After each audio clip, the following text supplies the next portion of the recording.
Polícia Civil de São Paulo investiga a morte de Jonas Lucas Alves Dias, ganhador da Mega Sena em 2020. Vamos relembrar alguns casos trágicos de pessoas que ganharam na Mega Sena, mas infelizmente foram vítimas de crimes e assassinatos. Ganhadores foram alvos de ações de ladrões e até mesmo de familiares para roubar dinheiro do prêmio. As histórias que vocês verão a seguir são casos que mostram como a ganância pelo dinheiro pode fazer com que pessoas cometam crimes bárbaros, como até mesmo um pai encomendar a morte do próprio filho. Mas antes, não se esqueça de verificar a sua inscrição aqui no canal e deixar aquele like.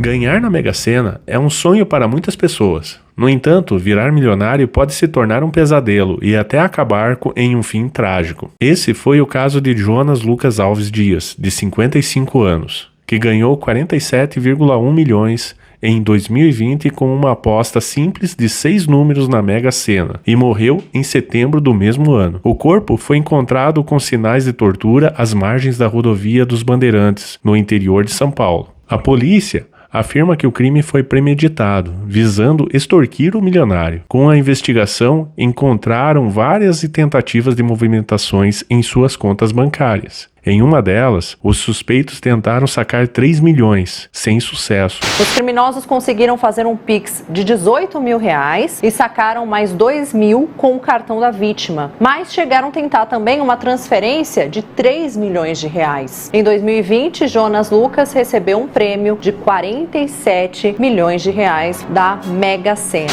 Jonas Lucas desapareceu quando saiu de sua casa em Hortolândia, no interior paulista, para uma caminhada. Ao chegar à conclusão do caso, os agentes de segurança identificaram 9 suspeitos do crime. 5 estão presos e 4 foragidos.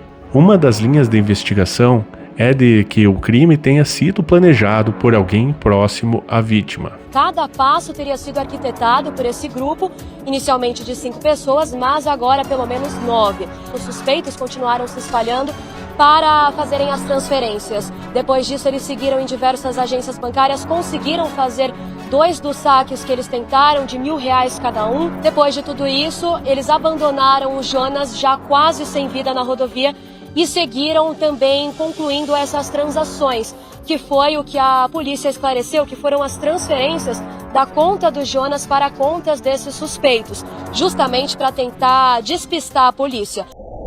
De origem humilde, com as 2 pernas amputadas devido a um caso de diabetes, René Sena, na época com 54 anos, ganhou sozinho 51,9 milhões em julho de 2005. Em janeiro de 2007, ele foi morto a tiros no Rio de Janeiro e a polícia prendeu a viúva Adriana Almeida, suspeita por ser mandante do assassinato, e mais 5 pessoas. Após ela ser absolvida do crime, o Ministério Público pediu a anulação da decisão e, em novo julgamento, ela foi condenada a 20 anos de prisão em dezembro de 2018.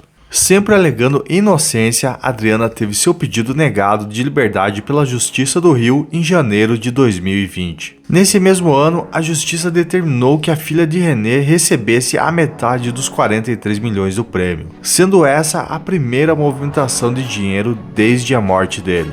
De acordo com a sentença, Adriana encomendou a morte do marido depois dele ter dito que iria tirá-la do testamento por saber que estava sendo traído.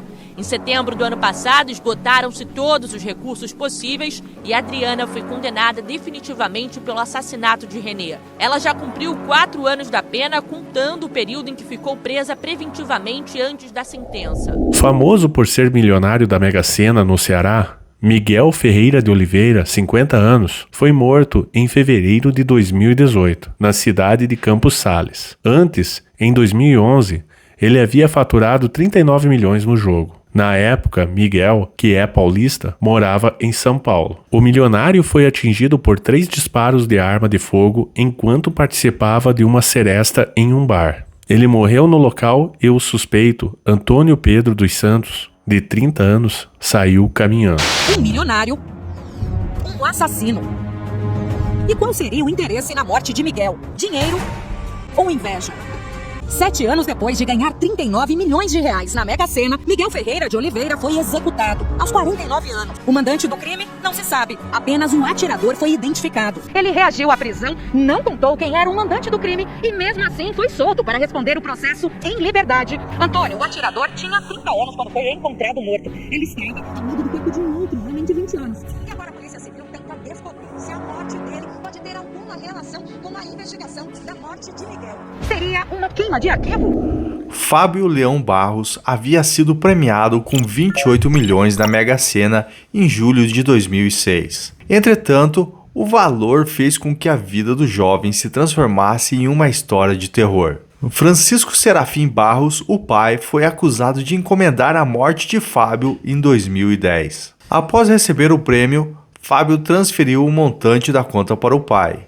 Em 2008, ele quis que Francisco devolvesse o valor, mas o pedido foi recusado pelo pai.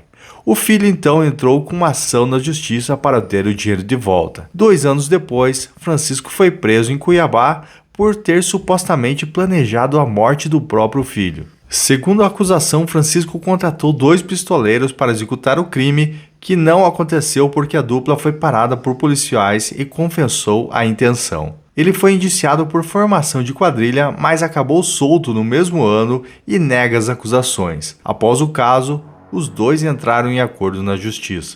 Depois de passar dias na prisão, suspeito de mandar matar o próprio filho, o empresário Francisco Serafim de Barros decidiu dar sua versão do caso. Jamais eu faria um ato desse.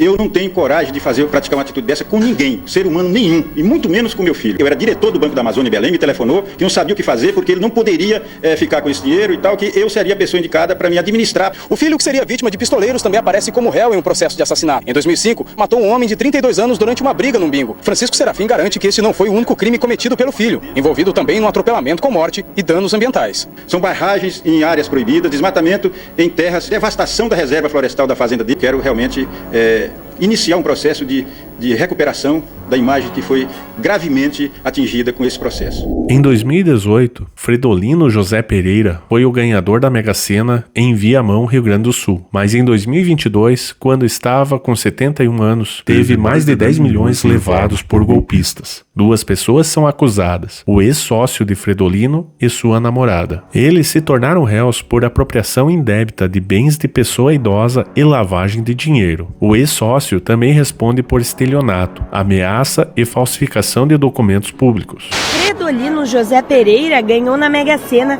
mais de 10 milhões de reais no ano de 2018. O idoso de 71 anos quase não acreditou quando ganhou e resolveu investir junto com um amigo parte do prêmio para comprar uma funerária na cidade de Viamão, região metropolitana de Porto Alegre. Tempos depois, perdeu todo o dinheiro. Seu José diz que foi vítima de um golpe do próprio sócio. Apareceu essa funerária aqui para vender, né? Eu digo, não, então tá, vou comprar a funerária lá. Digo, eu compro a funerária, já que tu quer trabalhar na funerária, só que fica administrando. Se você gostou do vídeo, já deixa um like e se inscreve aqui no canal. E agora fique com esse vídeo onde falamos como a sobrecarga de informações está arruinando a sua vida. Muito obrigado, valeu e até mais!